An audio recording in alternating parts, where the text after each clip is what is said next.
책 읽어주는 미주놀. 제가 그동안 목감기가 심하게 들어서 책 읽어주는 미주를 잠시 멈췄었는데 오늘부터 다시 시작하도록 하겠습니다. 스페이스 X의 이야기 3장으로 시작합니다. 발사팀의 하루는 일찍 시작이 됐다. 2005년 5월 21일 아침 이른 시각이었는데도 다들 가뿐하게 자리에서 일어났다. 그날 오후에 어떤 결과를 마주하게 될지는 아무도 몰랐지만 엔지니어와 기술자 10여 명은 캘리포니아주 롬포트의 호텔방에서 옷을 갈아입으며 저마다 희망에 부풀었다. 이전의 첫 시도에서는 실패했으나 오늘 두 번째 시도에서는 꼭 펠칸 1이 깨어나 LA 북쪽 캘리포니아 해변을 뒤흔들기를 바랐다. 스페이스X가 설립된 지 3년이 지났고 오랜 기간 잠 못 드는 밤을 보낸 끝에 그들은 결국 로켓을 설계하고 조립해냈다. 회사도 중요한 시험을 앞두고 추진 로켓 점화 허가를 받으려고 복잡 미묘한 공군의 규칙에 따르며 각종 요구사항들을 처리했다. 엔지니어 한 팀이 발사 과정에서 몇 킬로미터 떨어진 작은 관제센터로 이동했다. 그들은 12m 길이의 트럭 트레일러를 개조해 10여 개의 단말기가 있는 관제센터를 만들었고 그것을 관제밴이라 불렀다. 바다 근처 발사장에는 좀 더 많은 인원이 펠칸1의 데뷔 무대를 준비하려고 모였다. 지상 연소 시험을 할 때는 로켓이 날아오르지 못하도록 강력한 고정장치로 붙들어두고 엔진을 점화해서 몇 초 동안 연소시킨다. 그렇게 해서 실제로 발사하기 전에 로켓의 준비 상태를 확인하는 것이다. 스페이스X는 운 좋게도 공장에서 상당히 가까운 발사장을 찾았다. LA 북쪽으로 3시간만 운전하면 되는 거리였다. 50년도 더 전에 미 공군은 태평양 너머로 미사일을 발사하려고 해안을 따라 자리 잡은 이 산악 지역을 이용하기 시작했다. 이후 이 지역은 미국의 주요 우주 비행장으로 성장했다. 놀만디 상륙작전을 도운 장성의 이름을 따서 반덴버그 공군기지로 부르는 이곳에서 공군은 보잉의 델타 로켓과 락히드 마틴의 타이탄, 아틀라스 로켓을 포함해 몇몇 기업의 로켓 발사 수백 건을 관리 감독했다. 자신만만한 새내기 스페이스X는 이제 그런 형님들과 같은 테이블에 앉게 되었다. 적어도 그렇다고 생각했다. 발사장에서 엔지니어와 기술자들이 각각 맡은 일을 수행하자 흰색 몸체에 검은 띠띠를 두른 멋진 로켓이 그들 머리 위로 솟아올랐다. 액체산소와 등유를 로켓에 연료 탱크 주입할 수 있도록 사람들은 하나둘씩 발사장을 벗어났다. 곧 관제밴 안에 모두 모여 헤드셋을 쓰고 자기들이 만든 로켓이 서리 같은 산소 구름을 대기로 내뿜는 모습을 비디오 영상으로 지켜보았다. 그리고 그들은 간발의 차이로 실패했다. 그날도 변함없이 카운트다운 시계는 마지막 순간을 향해 또닥였을 테고 로켓에 탑재된 컴퓨터는 엔진 함정이 너무 높다거나 온도가 너무 뜨겁다는 등 뭔가 잘못된 점을 감지하고는 멀린 엔진이 점화하기 전에 자동으로 운전 정지 명령을 내렸을 것이다. 그렇게 문제를 확인하고 다시 시도하기를 반복하는 사이에 로켓에 공급할 액체 산소가 부족해졌다. 게다가 액체 산소를 실은 마지막 트럭이 LA를 빠져나오다가 길을 잘못 들었다. 결국 산소 부족으로 그날의 지상 연소 시험을 취소해야 했다. 어느새 태평양 해변에 어둠이 내리기 시작했다. 오직 그 순간에 도달하기 위해 밤낮으로 일했던 스페이스X 발사팀은 실망감을 느꼈을 것이다. 그때가 처음이었어요. 뭔가를 제대로 성취하지 못한 게요. 그래서 당황했죠.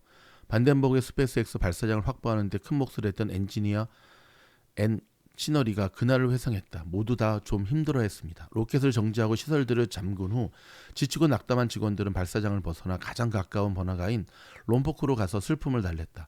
비참한 기분을 느끼지 않으려고 엔지니어 조시 영이 독한 술을 샀다. 우린 모두 바에서 세상에 완전히 취해버렸죠. 시너리가 말했다. 절대 잊지 못할 거예요. 그날이 아마 내 인생에서 가장 많이 취한 날일 겁니다. 발사팀은 잠깐이었지만 시너리를 잃어버리기도 했다. 그래도 결국 동료를 찾아서 모두 무사히 호텔로 돌아왔고 기진맥진하고 낙심한 채로 각자의 침대에 쓰러졌다. 다음날 아침 일찍 불만에 찬 머스크가 펠컨1 시험 및 발사 책임자인 팀 부자에게 전화를 걸었다. 숙취에다 전날 있었던 일로 피곤이 갇히지 않은 상태로 전화를 받은 부자는 머스크로부터 그 다음날 곧바로 지상 연소 시험을 다시 하라는 지시를 들었다. 그는 직원들이 회복하는 데 시간이 좀 필요하다고 힘겹게 상사를 설득했다. 발사팀 모두가 며칠간 노력을 쏟아부어 지칠 대로 지쳐 보였다. 통화를 마친 부자는 발사팀에게 LA로 돌아가라고 지시했다. 다시 시험하러 오기 전 이틀간의 휴식이 주어졌다. 그날 오후 부자는 마음이 시키는 대로 101번 국도를 따라 돌아왔다. 도중에 산타바바라 동쪽으로 몇 마일 떨어진 산타클로스의 안에 멈춰 조금 쉬었다. 해가 지고 있어서 해변에 나갔습니다. 부자가 그날을 회상했다. 잠시 해변에 누웠는데 몇 시간을 잤어요. 일어나 보니 어둡고 추웠죠. 소금기에 짭짤했어요. 1969년 닐 암스트롱이 또 다른 세상에 인류의 첫 발을 내디딜 때 앤 치너리의 부모님은 잠자던 3살 아이를 깨워 그 순간을 경험하게 했다. 아폴로 11호가 달에 착륙하는 장면은 치너리에게 흐릿하고 혼란스러운 기억으로 남아있다. 하지만 그녀의 성격과 관심사를 형성하는 데는 크고도 지속적인 영향을 끼친 듯하다. 치너리는 어린 시절 내내 우주에 관심이 있었고 언젠가 우주로 날아가기를 열망했다. 1980년대 초반이 되자 그런 꿈이 현실에 한층 가까워졌다. 치너리가 고등학교를 졸업할 무렵 나사는 미국 최초의 여행 비행사 셀리 라이드를 우주로 보냈다. 그쯤 치너리의 가족은 콜로라도로 이사했고 그녀는 혹시나 우주로 가는 길이 되지 않을까 하는 기대와 모험심으로 근처에 있는 공군사관학교에 진학하기로 했다.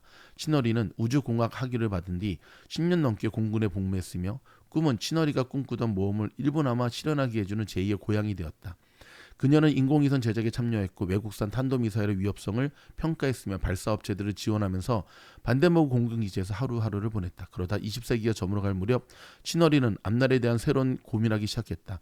30대 초반이었던 그녀는 향후 10년 더 공군에 머물면서 꽤 괜찮은 보수를 받을 수 있었다. 아니면 서류 업무는 덜하고 엔지니어링 업무를 더하는 민간 부문의 자리를 알아볼 수도 있었다.